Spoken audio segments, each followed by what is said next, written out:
Well. It's episode 60, right? And it's 60. Now, on this episode itself, what I would like to share with you is something that is very close to heart. And what has been very close to heart was this question that I have been thinking and asking myself some time now. And that question is basically this: why and how do we learn? So, what do you know?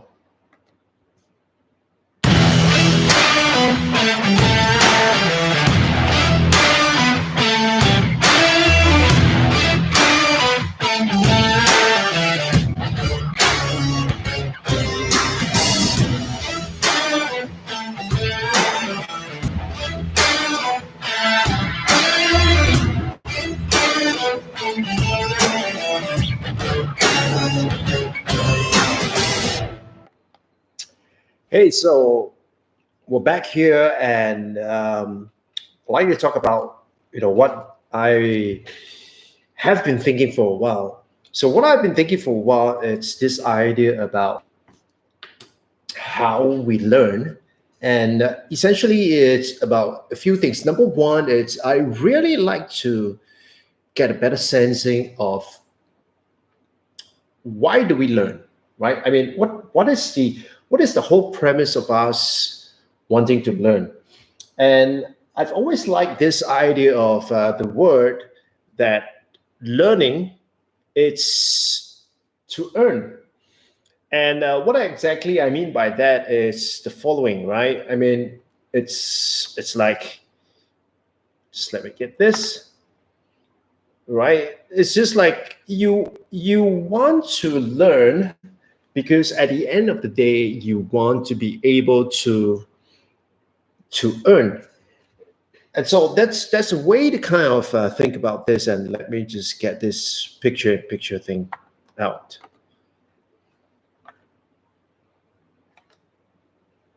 All right, so you can see me now. So what I'm going to do is I'm going to share with you what I think it's the reason why we learn. And so the starting point of things really is the following, right? We all have an end point, which we call it a goal. I mean, I hope you have a goal, right? You ought to have a goal because that is something that we all wake up to. This is something that we all want to be able to do something with, right? That is the end goal. However, this is where we are at, right? So this is our current reality. And what it's really looking at how we should do this is that we want to go from where we are to where we want to be. Let's say there is a problem, right? And so what is the problem? The problem here is that to achieve a goal that we have never achieved before, there will be a series of things that we have never done before. And so herein lies the problem, right? So in order to get from this point, to this point, you actually have to take a series of steps. And this series of steps essentially are what we call, the work. You need to do the work to get to your goal. So far, it makes sense, right? Now, the only thing here is that when you look at this steps here, which we call work, some of this work are some things that you know how to do it. Some of it are things that you do not know how to do it. And so the question lies with,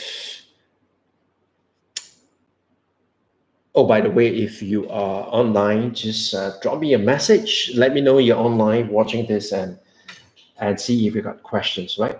So some of the things we know how to do it, some of the things we do not know how to do it. And some of the work that's supposed to be done, we do not even know that this things needs to be done. So we do not know what we do not know. Do not know what we do not know.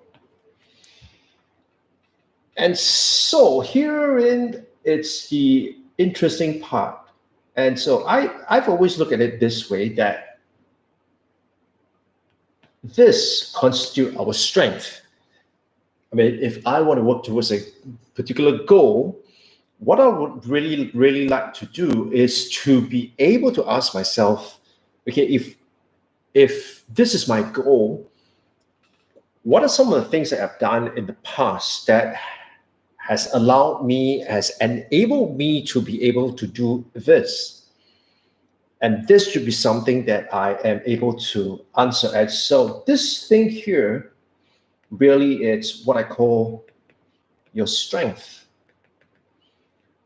I mean, if you're going to do something new, you're going to reach a goal, you want to be able to leverage the strength, you want to be able to build the strength that you already have. You do not want to start from an area of deficit. You want to start from an area of strength. You want to build upon that strength. And so these are the things that you would bring along with you to help you achieve that goal. Now, the next thing is this part here. There will be certain things that you do not know, right? And so how are you going to solve this part here? Well, this is where you learn. You would have to, in order to teach yourself or to get someone to teach you how to do certain things, you essentially have to learn, right? Either you learn the new skills or you learn how to operate certain things. Like, for example, right now, one of the key things that I'm learning is to leverage all these no-code tools to be able to help me achieve my goals, right? To build this machinery, to build this system that is able to help me automate. And that's my goal. And do I know how to use all the tools? The answer is no. And so that's when I need to learn. Now, of course, there is this third part, which I'm not going to touch on today, but this is the part where we talked about you do not know what you do not know.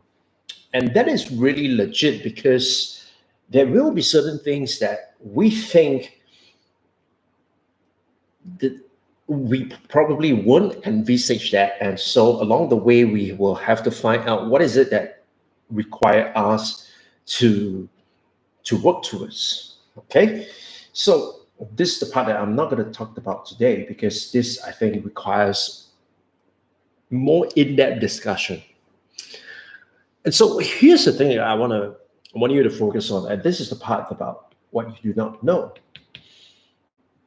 Now, it's dangerous when we try to think that we know everything, all right? We try to think that we know everything, and that is truly dangerous, because it really get us to look at things from just one point of view. And here's where I like to share with you a segment of an article that I read today. And I thought this was really, really interesting. And this is about how we make decisions. And so if you can see from this, right? Let me just full screen. Okay, so here is an example of a snapback. Occasionally, I engage in orienteering, which takes place in nature preserves. So this is taken from the book called How People Make Decisions. Let me get the book title right for you so that I do not misrepresent the author. Okay, just give it.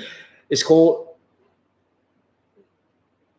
Sources of Power: How People Make Decisions by Gary Klein.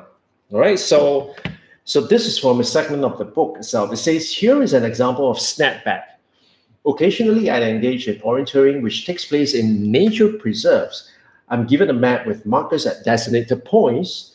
And I need to find those points, punch the card with the special punches located at each to show that I was there, and orientate my way around the course. For beginners, the course follows path in the woods. When you move to a higher level, you're on your own, crossing streams, scrambling up hills. Once, when I was leaving a designated waypoint, I absent-mindedly turned west when I meant to turn east. And soon, none of the terrain features matched my topological map. Nevertheless, I was able to continue for a surprising long time. A small creek appeared where none was marked. Must have been new since the map was made. A curving path was supposed to be straight. It was sort of straight for the small section.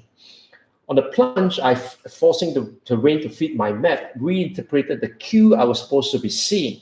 Eventually, I came to a section that I could not explain away except by turning the map 180 degrees. And that violated north and south unless my compass had been broken.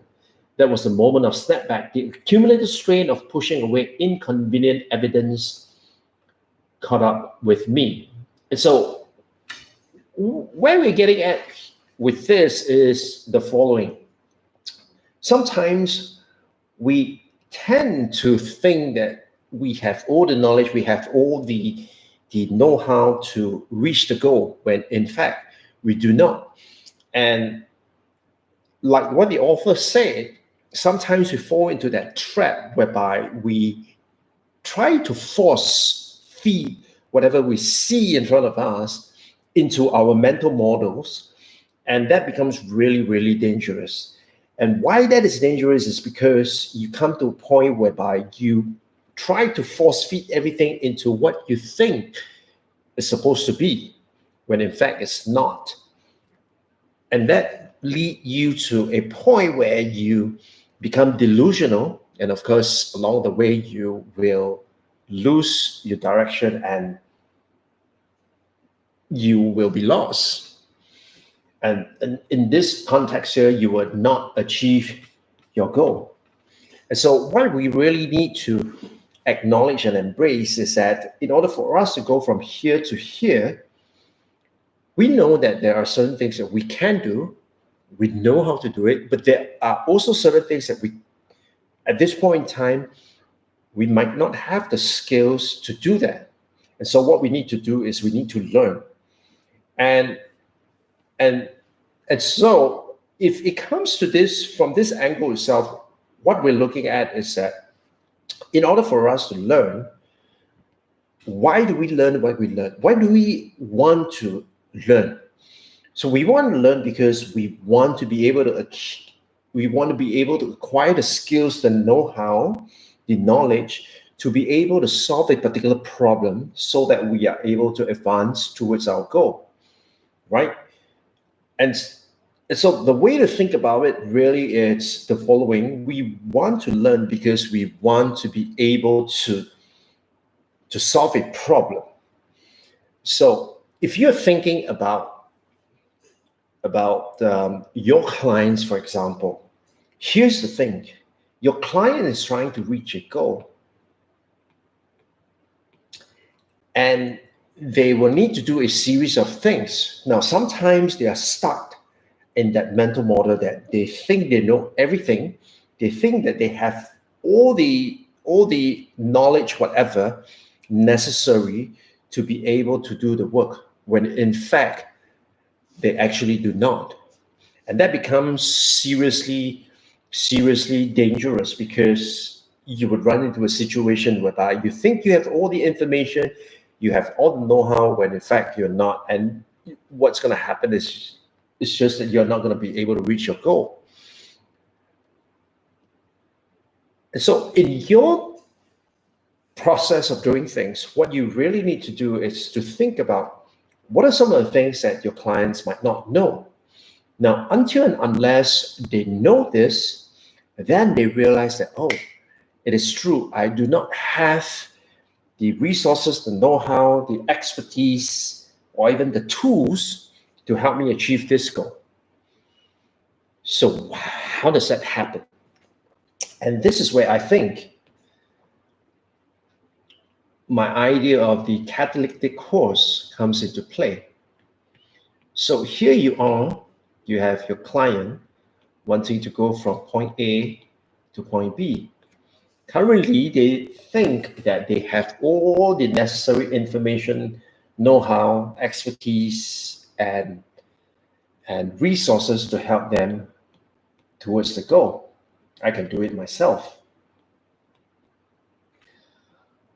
Until they hit a roadblock along the way and they are not reaching their goal.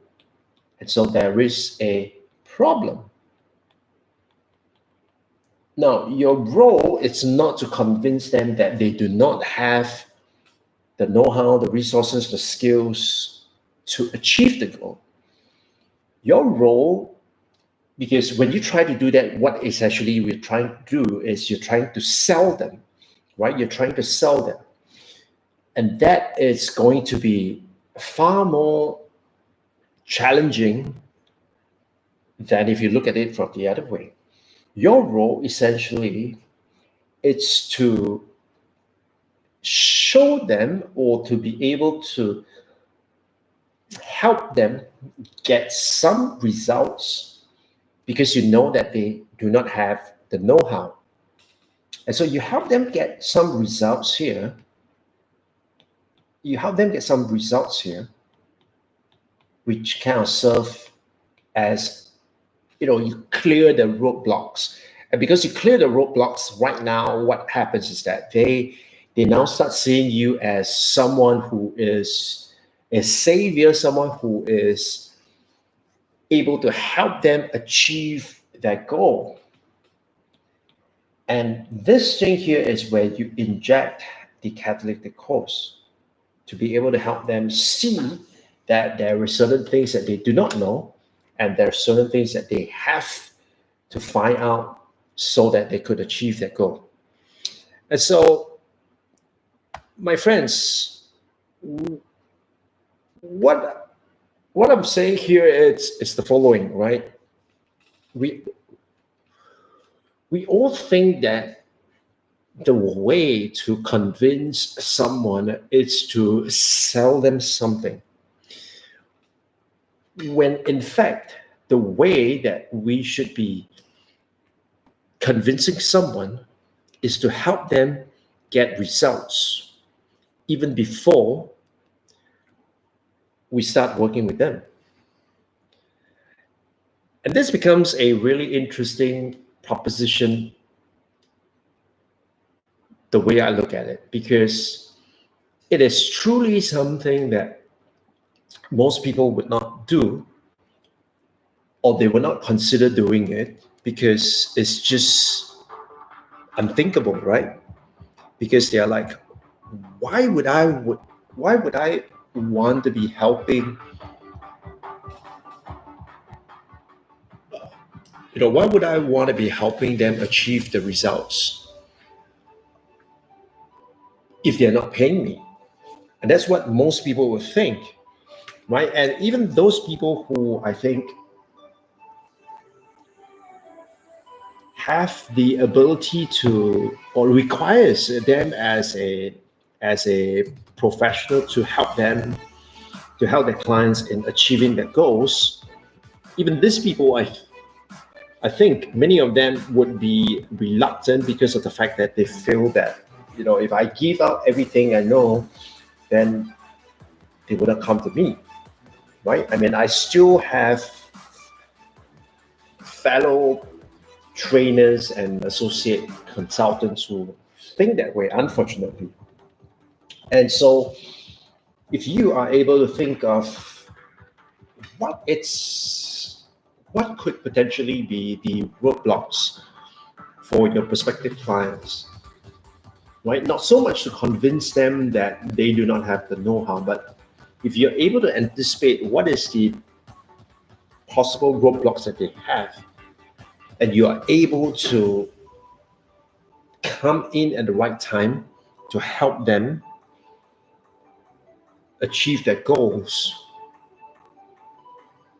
then what you essentially did was you built a level of trust that no other people would have done that.